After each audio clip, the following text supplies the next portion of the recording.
Surprise ഒക്കെ വരും. നിനക്ക് സർപ്രൈസ് ആയിട്ട് തോന്നിയില്ലേ? ഞാൻ ലിപ്സ്റ്റിക് ആക്കി നിന്റെ മുഖത്ത്. എനിക്ക് തോന്നി നീ ഇപ്പുറത്തും കൂടെ ആക്കിയിട്ട് അത് ബ്ലഷ് ആക്കണം. എന്താണ് നിങ്ങൾ പറയൂ, നിങ്ങളുടെ ഫ്രണ്ട്ഷിപ്പ് എവിടെ തുടങ്ങി? ഫ്രണ്ട്ഷിപ്പ് അല്ല, ഇത് ഫാമിലിയാണ്. എനിക്ക് അത്രേ പറയാനുള്ളൂ. ഇത് എന്റെ ഫാമിലി. ഇത് ഫാമിലി. ഇവര് ഫാമിലിയാണ്. എവിടുന്ന് എങ്ങനെ കിട്ടിയതാണ് ഈ ഫാമിലി മെമ്പേഴ്സിനെ? നല്ല ചോദ്യം. ഇത് കിട്ടിയത് ആദ്യം പറയാം. ഇത് more than 10 years. Oh yes.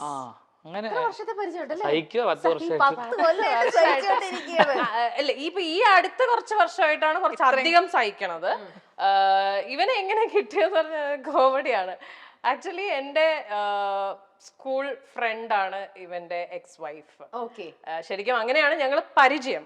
പക്ഷെ പിന്നെ ഞങ്ങൾ കണക്ട് ആവുന്നതെന്ന് പറഞ്ഞാല് സജ്ന ചേച്ചിയുടെ ഡാൻസ് ടീമില് ചേച്ചിയുടെ കൂടെ സ്ഥിരമായിട്ട് ഷോ ഞാൻ ചെയ്യുമായിരുന്നു ആ സമയത്ത്. അപ്പൊ ആ സമയത്ത് he was the one who was managing the whole team. അങ്ങനെ ഞങ്ങള് ക്ലോസ് ആയി. പിന്നെ ഈ പറഞ്ഞ പോലെ അല്ലാതെയും അതിനു മുമ്പും ഈ പറഞ്ഞ ആ ഒരു സ്കൂൾ ടൈം തൊട്ടേ ഞങ്ങൾക്ക് പരിചയമുണ്ട്. പക്ഷെ ഇത്രയും ഒരു ബോണ്ടിങ് വരുന്നത് ഐ തിങ്ക് സ്റ്റാർട്ട് മ്യൂസിക് വന്ന് തുടങ്ങിയതിന് ശേഷമാണ്. സ്റ്റാർട്ട് മ്യൂസിക്കിൽ അവൻ DJ ആയിട്ട് വന്നതിന് ശേഷം തൊട്ടുള്ള ഒരു ബന്ധമാണ്. ദൃഢബന്ധം. ഞാൻ നോക്കിയപ്പം എന്റെ മെയിൽ വേർഷൻ. അത് ഞാൻ ഇവളോട് എന്തെങ്കിലും സ്റ്റോറി പറയുമ്പോ ഇവള് ഇത് എനിക്ക് സംഭവിച്ചാണല്ലോ കുറച്ചാണ്. അതല്ല ഇവൾ എന്റെ അടുത്ത് വന്ന് കഥ പറയുമ്പോഴേ ലൈക്ക് കറക്റ്റാ ഇതിങ്ങനെയാ. പിന്നെ ഞാൻ ഇവളെ ഉപദേശിക്കുമല്ലോ, എടി ഇങ്ങനെ ചെയ്ത് ശരിയായില്ലെന്ന് പറയുമ്പോൾ ആരാ ഉപദേശിക്കുന്നത്, നീ ഇതല്ലേ ഇതിന് മുന്നേ ചെയ്ത്. അതുപോലെ പറയൂ വേറെ എന്തൊക്കെയാണ് ആരിൽ നിന്ന്? അല്ല ഇവനെ ഇവളെ പറ്റി എന്തെങ്കിലും നെഗറ്റീവ് പറഞ്ഞാൽ ഇവന്റെയും കൂടെ. അതെ, ഇങ്ങനെ റിഫ്ലക്ട് ആണല്ലേ. We are perfect people. നമ്മൾ തമ്മിൽ അങ്ങനെ ഞങ്ങൾക്ക് ആരെയൊക്കെ ഒരു പ്രശ്നമില്ല. ആരെയും ഒബ്വിയസ്ലി അങ്ങനെയല്ലേ പറയൂ. ഞങ്ങൾ രണ്ടുപേരും സിമിലർ ആണ് പല കാര്യങ്ങളിലും. സോ എനിക്ക് ഞാൻ പറഞ്ഞ പോലെ തന്നെ എന്തെങ്കിലും ആരെയും പറ്റി അത് ചെയ്യുന്നത് ശരിയല്ലെന്ന് പറഞ്ഞാൽ ഞാനും അങ്ങനെയാണ്. She will do the same thing to me. So അതുകൊണ്ട് എനിക്ക് പറയാൻ പറ്റില്ല. ഇപ്പൊ പറഞ്ഞ പോലെ തന്നെ ആര്യ ആൾക്കാരെ ഹേർട്ട് ചെയ്യാൻ ഭയങ്കര ബുദ്ധിമുട്ടുള്ള ആളാണ്. So she will get hurt herself. End of the day ഒരാളെ ഹേർട്ട് ചെയ്യണ്ട എന്ന് വിചാരിച്ചിട്ട് ഇവൾ ഇങ്ങനെ ഹേർട്ട് ആയിക്കൊണ്ടിരിക്കും. നമ്മൾ പറയും അത് വേണ്ട കളിയാ, നീ പറയാനുള്ള പറഞ്ഞ് ലൈക്ക് യു ജസ്റ്റ് ഇല്ല, അത് ഹേർട്ട് ആവും. അപ്പൊ നിങ്ങൾ ഇത്രയും ഫ്രണ്ട്സ്, ശരി എനിക്ക് ശരിക്കും എന്താ പറയാ ടച്ച് പൊടി കേട്ടോ ആര്യായിരിക്കും. ഇത്രയും നല്ലൊരു ഫ്രണ്ട്സ് ഒക്കെ ഇങ്ങനെ സപ്പോർട്ടിങ് സിസ്റ്റം ഉള്ളപ്പോഴേ ഇവരെല്ലാരും കൂടെ ചേർന്ന് ആര്യക്ക് എന്തെങ്കിലും ഒരു പ്രോബ്ലം വരുമ്പോഴോ അല്ലെങ്കിൽ ഒരു നമ്മൾ ഡൗൺ ആയിട്ടിരിക്കുമ്പോഴോ ഇവരെല്ലാരും കൂടെ ഒരുമിച്ച് നിന്ന് സപ്പോർട്ട് ചെയ്തിട്ടുണ്ടാവുന്ന അത് എന്തിനായിരിക്കും, എപ്പോഴായിരിക്കും? ഇഷ്ടം പോലെ ഇന്നലെ രാത്രി ഇന്നലെ രാത്രി വരെ കൃത്യം പറഞ്ഞ രാത്രി 1:30 സമയത്തൊക്കെ എന്ത് സംഭവിക്കുക? അല്ല അതാണ് ഞങ്ങൾ കുടുംബമാണല്ലോ. ഫാമിലി പറഞ്ഞല്ലേ, ഫാമിലി അല്ലേ, പല സ്ഥലത്തുനിന്നും വരുന്ന പല സ്വഭാവമുള്ള പല ടൈപ്പ് ആൾക്കാരാണല്ലോ. പ്രോബ്ലംസ് ഉണ്ടാകുന്നത്. ആക്ച്വലി ഞങ്ങളുടെ അപ്പാർട്ട്മെന്റില് നാളെ ക്രിസ്മസ് സെലിബ്രേഷൻസ് ഒക്കെ നടക്കും. അപ്പൊ ഞങ്ങൾ കരോൾ പ്രാക്ടീസ് ഒക്കെ കഴിഞ്ഞ് പിന്നെ മോന്റെ ബർത്ത്ഡേ ഉണ്ടായിരുന്നു. 12-ന് ഇവള് കേക്കൊക്കെ കട്ട് ചെയ്തു. അത് കഴിഞ്ഞ് ഞങ്ങൾ കുറച്ചു നേരം ഡിസ്കഷൻ ഒക്കെ കഴിഞ്ഞു. ഒരു പ്രശ്നം വരുന്നു, അത് നമ്മൾ ഫേസ് ചെയ്യും. അപ്പൊ അങ്ങനെ ഞങ്ങൾ അങ്ങനെ നോക്കുകയാണെങ്കിൽ കറക്റ്റ് ഇന്നലെ രാത്രി. Yes of course. അതുപോലെ പല സിറ്റുവേഷൻസും ഇവരാണ് എന്റെ ഷീൽഡാണ്. മറ്റേ അവെഞ്ചേഴ്സ് അസംബിൾ എന്ന് പറയുന്നത് എനിക്കൊന്നും പറയേണ്ട ആവശ്യം വരാറില്ല. ഓക്കെ. വേറൊരു ചെറിയ ഇപ്പൊ നിങ്ങളെ ഇരുത്തിക്കൊണ്ടാകുമ്പോഴത്തേക്കും നിങ്ങൾക്കാണല്ലോ ആര്യനെ ഇൻ ആൻഡ് ഔട്ട് അതേപോലെ കറക്റ്റ് ആയിട്ട് അറിയാൻ പറ്റുന്നത്. അപ്പൊ ഞാനൊരു 3-4 കാര്യങ്ങൾ പറയാം. അതില് ആര്യക്കും ഇത് ചെയ്യാം. ആര്യ അത് തന്നെയാണെന്നുണ്ടെങ്കിൽ ആര്യക്കും കൈ റേസ് ചെയ്യാം. അങ്ങനെ തന്നെയാണെന്നുണ്ടെങ്കിൽ പോസിറ്റീവ് ആണോ? നിങ്ങളും പറയണം, ആര്യം പറയണം. ആര്യ പോസിറ്റീവ് ആണോ? I don't think so. ഇവിടെ ഹാഫ് പൊക്കി, അവിടെ പൊക്കിട്ടേ ഇല്ല. താത്തി അവിടെ പൊക്കാത്തോണ്ടൊക്കെ താത്തിയോ? അതുകൊണ്ടാണ്. എന്തായാലും സിബിൻ എന്തുകൊണ്ടായിരിക്കും ഇവിടെ വരെ കൈ റേസ് ചെയ്തു? ഇടയ്ക്കിടയ്ക്ക് ചെറിയ പുറത്ത് കാണിക്കില്ല, ബട്ട് ഇന്നർ അതെപ്പോഴും നമുക്കൊരു കാര്യത്തിൽ ചില കാര്യങ്ങളിൽ ഷീ വോണ്ട് ടോക്ക്, പറയില്ല, സംസാരിക്കില്ല, എക്സ്പ്രസ് ചെയ്യില്ല. പക്ഷെ എനിക്കറിയാം, കാരണം ഞാനും അങ്ങനെ എനിക്കറിയാം. അത് വേറെ കാര്യം. അതുകൊണ്ട് ആര്യൻ ഇല്ലല്ല നീ സമ്മതിക്കുന്നുണ്ടോ ഇല്ലയോ ഇപ്പൊ പറഞ്ഞു ചില yes, ആ, of അതെ. course. മോളുടെ കാര്യത്തിൽ എനിക്ക് ചില അവൾ എക്സ്പ്രസ് ചെയ്യില്ല ബിക്കോസ് നേരത്തെ പറഞ്ഞ സാധനം ഞാൻ എന്നെ എക്സ്പ്രസ് ചെയ്ത് ഇയാൾ ഹേർട്ട് ആവണ്ട അതുകൊണ്ട് അവൾ എക്സ്പ്രസ് ചെയ്യില്ല ബട്ട് ഇന്നർലി ചെറിയ രീതിയിലാണ് ചെറിയ അതുകൊണ്ട് ഇത്രയും മുഖ്യം സംടൈംസ് ലേസി അപ്പോഴേ പോയി ആണോ? അപ്പൊ ഇവരാരും പറയുന്നില്ലല്ലോ ആ കാര്യം. എനിക്ക് തോന്നി ഞാൻ കണ്ടിട്ടില്ല ഇവള് മടി പിടിച്ചിരിക്കുന്നത് പണിയെടുക്കും ആണല്ലേ? കട്ടയ്ക്ക് പണിയെടുത്തോണ്ടേയിരിക്കും. നീ മടി പിടിച്ചിരിക്കുന്നു പറയുന്ന സമയം നമ്മൾ റെസ്റ്റ് എടുക്കുന്ന സമയമാണ് ഗൈസ്. അതെ അതെ അത് മടിയല്ല. She's not lazy. Not lazy. She work really hard. പിന്നെ നമ്മൾ എക്സോസ്റ്റഡ് ആയിട്ട് ഇരിക്കൂലേ, ലൈക്ക് ഒരു വർക്ക് കറക്റ്റ് ഇത്ര സമയം വർക്ക് ചെയ്യുക ഇത്ര സമയം ഉറങ്ങുക അങ്ങനത്തെ ഷെഡ്യൂളുള്ള ആളല്ല. Like even if she finishes her work by 9 o'clock, she'll go to the shop, she'll do the live, she'll finish all that work there, then she comes back by like 2 or something. ചിലപ്പം പിന്നെ രാവിലെ എണീക്കുന്നത് late ആവുമായിരിക്കും. അതിന് നമുക്ക് lazy ഒന്നുമല്ല, rest എടുക്കുന്ന സമയമാണ്. She is not lazy. അപ്പൊ ആര്യക്ക് എന്തുകൊണ്ട് അങ്ങനെ തോന്നിയിട്ടുണ്ടാവുക? അത് maybe because you don't work out regularly അങ്ങനത്തെ ഇതാണോ പറയുന്ന ആസ്പെക്ട്. തോന്നാറുണ്ട് ചില സമയത്തൊക്കെ ഞാനിങ്ങനെ എന്നുവെച്ചാൽ ചെറിയ ചെറിയ കാര്യങ്ങളിൽ ചിലപ്പോ എനിക്ക് മടി വരാറുണ്ട്. അതായത് ചിലപ്പോ എനിക്ക് ഇരുന്നിട്ട് ഇങ്ങനെ ഇരിക്കുമ്പോ ചിലപ്പോ ഒരു കോഫി കുടിക്കണം തോന്നും, പക്ഷെ അത് എണീച്ച് പോയി ഇടാനുള്ള മടി. അപ്പൊ ഞാൻ അവിടെ ആരാണോ തൊട്ടടുത്തുള്ളത് പറയും ഒരു കോഫി അങ്ങനത്തെ പരിപാടികളൊക്കെ എനിക്കുണ്ട്. അത് ക്ഷീണം വേണ്ട, സപ്പോർട്ടിങ് അത് അവരങ്ങനെ ഞാൻ ഫുൾ ടൈം റെസ്റ്റാ. ഞാൻ ഭയങ്കര എക്സോസ്റ്റഡ്. ഇവൻ താഴെ ഇരുന്നിട്ട് മേലെ വിളിച്ച് ചേച്ചി ഒരു ചായ ഇട്ടിട്ട് കൊണ്ടുവരുമോ. നിങ്ങൾ എല്ലാവരും ഒരേ ഫ്ലാറ്റിൽ തന്നെയാണ്? ഞങ്ങള് എന്റെ വീട്ടിൽ നിന്നാണ് രാവിലെ, അതാണ് ഞാൻ ചോദിച്ചത്. ഞാൻ രാവിലെ എണീറ്റിട്ട് ഞാൻ ചോദിച്ചു നീ രാവിലെ എങ്ങോട്ട് ഇറങ്ങി പോവാന്ന് ചോദിച്ചു. ഞാൻ നോക്കിയപ്പോ ഞാൻ റെഡി ആയിട്ട് ഇറങ്ങുമ്പോ ഇവ പതുക്കെ ഉറക്കൊക്കെ എണീറ്റ് ഇങ്ങനെ വരുന്നു. അപ്പൊ ഞാൻ ചോദിച്ചു നീ എവിടെ പോവാ? അത് എനിക്കൊന്ന് പുറത്തു പോകേണ്ട ആവശ്യമുണ്ട്, ഞാൻ റെഡി ആവാൻ പോവാന്നൊക്കെ പറഞ്ഞു. ഇങ്ങോട്ടാന്ന് എനിക്ക് ഇവിടെ ഡോർ ഇറങ്ങിയ പിന്നെ ഞാൻ എന്റെ ഫാസ്റ്റ് കട്ട് ഇറക്കി. ഞാനും രാവിലെ കണ്ടു, ഞാൻ കുഞ്ഞിനെ ഞാൻ താഴെ പോയി കുഞ്ഞിനെ ബസ് കയറ്റി രണ്ടുപേരെയും കൂടെ ബസ്സിലാക്കിട്ട് വന്നേ. ഓക്കെ. പിന്നെ എത്രത്തോളം ഭയങ്കര ചൈൽഡിഷ് ആണോ ആര്യ? ചില കാര്യങ്ങൾ പറയുമ്പോൾ എനിക്കിപ്പോ സംസാരിക്കുന്ന രീതിയൊക്കെ കണ്ടപ്പോ എനിക്ക് തോന്നി അയ്യോ ഇത് ഭയങ്കര വിവാദം ഉണ്ടാക്കിയ സംസാരമാണ് ബിഗ് ബോസിൽ. മനഃപൂർവ്വം ക്യൂട്ട്നെസ് കാണിക്കുന്നു എന്നൊക്കെ പറഞ്ഞിട്ട്. ആണോ? And she has a different language with kids and even with dogs.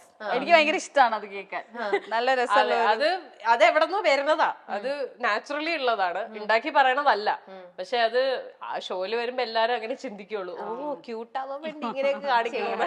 പക്ഷെ ഇത് ഞാൻ ചോദിച്ചപ്പോ തന്നെ ഫസ്റ്റ് കൈ ഒരു ഡൗട്ട് ഇല്ലാണ്ട് പെട്ടെന്ന് അത് ഫുൾ കൈ റേസ് ചെയ്തു സിവിൻ. അതെന്താ അങ്ങനെ തോന്നിയത്? അല്ല അങ്ങനെയാണ് ചില സമയത്ത് ബിഹേവിയറും സംസാരവും പിണങ്ങിയിരിക്കുന്നത് കാണുമ്പോൾ. അപ്പൊ ചില സമയത്ത് നമുക്ക് അല്ല കുട്ടിക്കളി നമുക്ക് ഒരു പരിധി വരെ നല്ലതാണ്, നമുക്കത് ക്യൂട്ട് ആയിട്ട് തോന്നും. പക്ഷെ അറ്റ് ടൈംസ് ചില സിറ്റുവേഷനിൽ കുട്ടിയായിട്ട് ആ ഒരു കുട്ടിക്കളി അല്ലെങ്കിൽ ആ ഒരു ചൈൽഡിഷ് അപ്രോച്ചിൽ പോയി കഴിഞ്ഞാൽ നമുക്ക് ചില കാര്യങ്ങളിൽ അത് സെറ്റ് ആവൂല. അപ്പൊ നിങ്ങൾക്ക് അങ്ങനെ തോന്നിയിട്ടുണ്ട് നീ ഇതുപോലെ ഇത്ര ചൈൽഡിഷ് ആയിട്ട് ഇല്ല അങ്ങനെയല്ലല്ലോ. Never never never. ഇല്ല ഇത് ലെഷർ ടൈംസിലോ അല്ലെങ്കിൽ ചുമ്മാ ഫൺ പരിപാടിയിലോ കാര്യങ്ങളൊക്കെ വെരി സീരിയസ്. ചൈൽഡിഷ്നെസ് പോലെ. And she calls Kushi. What do you call Kushi? എന്താ വിളിക്കണ കുഷീനെ? കുഷീനെ വിളിക്കണ ഞാൻ വിളിക്കാറില്ല ഇടക്ക്. അമ്പുടു കുശുമ്പുടു അങ്ങനെ വിളിക്കും. അതാരെ കുഷിയാരാ? മോള് കുശിന്റെ മോളാ. ഓക്കേ. ഇവിടെ കുഷും കൊടുക്കും. അപ്പം ഞാനും തൂക്കി. ഞാനും മെസ്സേജ് അയക്കുമ്പോ അങ്ങനെ ചോദിക്കാം ശുംബുടു എവിടെ ശുംബുടു അങ്ങനെ വിളിക്കും. അല്ലാതെ കംസ് ടു ലൈഫ് അല്ലെങ്കിൽ സീരിയസ് മാറ്റേഴ്സ് ഡിസിഷൻസിലൊന്നും അങ്ങനെ വേറെ മോഡ് അന്യൻ മോഡാണ്. മാറി കിട്ടും. Okay next one. ഇമോഷണലി ഭയങ്കര വീക്കാണ്. ഓൾറെഡി പറഞ്ഞു അല്ലേ? അതും ഷിബില യോജിക്കുന്നില്ല. Emotionally weak, she sensitive. കാണിക്കാത്തതാണ് ഇവിടെ ഭയങ്കര weak. No, she's not emotionally weak. I don't agree. ഇവിടെ ചുമ്മാ ബിൽഡപ്പ് പിടിക്കുന്നത് ഭയങ്കര വീക്കാണ്. She's not emotionally. നമ്മൾ കഥ അടയ്ക്കുന്ന ഒരു സെൻസ് മറ്റേ ഇപ്പൊ എന്തെങ്കിലും ഒരു incident I am very strong എന്ന് പറഞ്ഞ കഥ അടച്ച് എന്നല്ലേ അതിന് ഇമോഷണലി വീക്ക് എന്നാണോ പറയാ? പിന്നെ എന്താ പറയണ്ടേ? ഭയങ്കര സീനാണ്. അതിന് സെൻസിറ്റീവ് എന്നല്ലേ പറയാ? സെൻസിറ്റീവ് അത് She is sensitive, I agree, but she's not emotionally weak. Okay, where is the English teacher? English teacher നെ വിളിക്കും.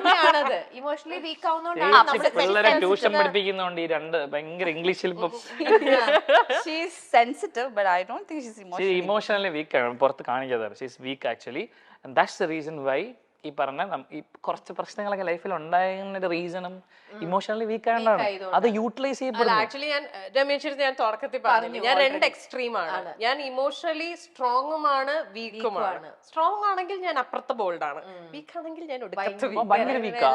എല്ലാ എക്സ്ട്രീംസും. എനിക്ക് അവിടെ യൂഷ്വലി ഉണ്ടായിരുന്ന ഒരു ഡൗൺഫോൾ പൊങ്ങി വന്നിട്ടുള്ളത് ഞാൻ കേട്ടിട്ടുണ്ട്, ഞാൻ ഒരു പരിധിവരെ കാണുന്നുണ്ട്. അത് വെച്ച് എനിക്ക് I don't think she's emotionally week, she's sensitive. ആ സെൻസിറ്റിവിറ്റി കാരണം ചില കാര്യങ്ങൾ തെറ്റാന്ന് അറിഞ്ഞിട്ടും ചിലപ്പം ചെയ്തിട്ടുണ്ടാവും. ചില കാര്യങ്ങൾ ഇത് ശരിയാണ് പക്ഷെ ഇതിപ്പോ ഞാൻ ചെയ്യണ്ടെന്ന് വിചാരിക്കുന്നുണ്ടാവും, അല്ലെങ്കിൽ അങ്ങനത്തെ ഡിസിഷൻസ് എടുത്തിട്ടുണ്ടാവാം. But I don't think she's weak ആണെങ്കിൽ I don't think she'll be sitting here right. Okay okay good. Next one, over caring.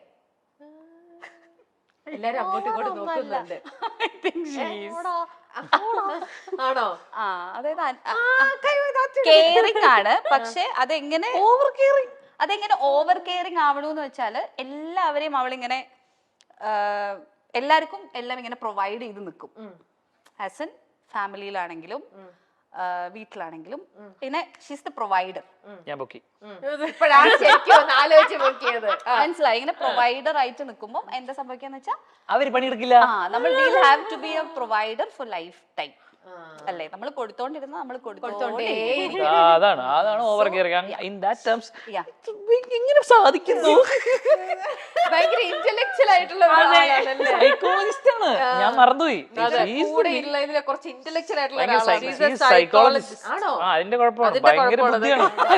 മുടിയെ കൂടുതലൊന്നും പറയാം. അല്ല, അപ്പൊ സിബിൻ എന്തുകൊണ്ട് ആദ്യം ഒരു ഡൗട്ട്ഫുള്ളിൽ നിന്നു, പിന്നെയാണ് അല്ല ചേച്ചി സൈക്കോളജിസ്റ്റ് എന്നെ ഉണർത്തി എന്തൊക്കെ കാര്യങ്ങൾ പറയണം. അല്ല എന്താ വെച്ചാൽ ദാറ്റ്സ് എ റീസൺ. ഞാൻ ഇപ്പൊ പറഞ്ഞ ചേച്ചി പറഞ്ഞ റീസൺ നമ്മൾ പ്രൊവൈഡർ ആണ്. അപ്പം ചില കാര്യങ്ങൾ നമുക്കൊരു 10 വയസ്സ് വരെ അല്ലെങ്കിൽ ഒരു കുട്ടീനെ നമുക്കൊരു 18 വയസ്സ് വരെയൊക്കെ നമുക്ക് നോക്കാം. അത് കഴിഞ്ഞ് കഴിഞ്ഞാൽ നമ്മൾ പിന്നെ അവരെ നോക്കിക്കൊണ്ടിരുന്ന നമ്മൾ ആക്ച്വലി അവരെ ദ്രോഹിക്കുന്നതിന് തുല്യമാണ്. അവർ ഇൻഡിപെൻഡന്റ് ആവണ്ടേ അല്ലെ? എല്ലാവരും ഇൻഡിപെൻഡന്റ് ആവണം ലൈഫിൽ. അപ്പൊ അതിന് നമ്മൾ ഒരു സ്പേസ് കൊടുക്കണം. നമ്മള് നീ പട്ടിണി കിടന്നവൻ പഠിക്കട്ടെ അങ്ങനെ ചെയ്യില്ല. ഒരു കാര്യം പോയിന്റ് ഔട്ട് ചെയ്തിട്ട് മാറിയ ചേഞ്ച് ഞാൻ പറഞ്ഞല്ലോ ഇന്നലെ രാത്രി 1:30 സംസാരിച്ച വിഷയം ഇതായിരുന്നു. മാറും ദൈവത്തിന്. എന്തുകൊണ്ട് ഇവരൊക്കെ ഇത്രയും സപ്പോർട്ടിംഗ് സിസ്റ്റം ഇവരൊക്കെ വളരെ ട്രൂ ആയിട്ടാണ് പറയണത്. ഇപ്പൊ നമ്മൾ കോൺഷ്യസ് ഒരു എഫേർട്ട് എടുക്കണ്ടേ? കോൺഷ്യസ് എഫേർട്ട് എടുക്കാൻ എന്റെ മനസ്സ് ഇനി എടുക്കണോ? കാലല്ലി പിടിക്കും. ഭീഷണിപ്പെടുത്തി അവളെ കൊണ്ട് നന്നാക്കി ഇന്നലെയൊക്കെ അവസ്ഥ കാലല്ലി പിടിക്കും. ഓക്കെ, ഇനി നെക്സ്റ്റ് വൺ, രാത്രി ജീവിയാണോന്ന്? ആണ്. നിങ്ങളൊക്കെ ഞങ്ങൾ കുടുംബത്തോട് രാത്രിക്കാണ് ഉഷാർ.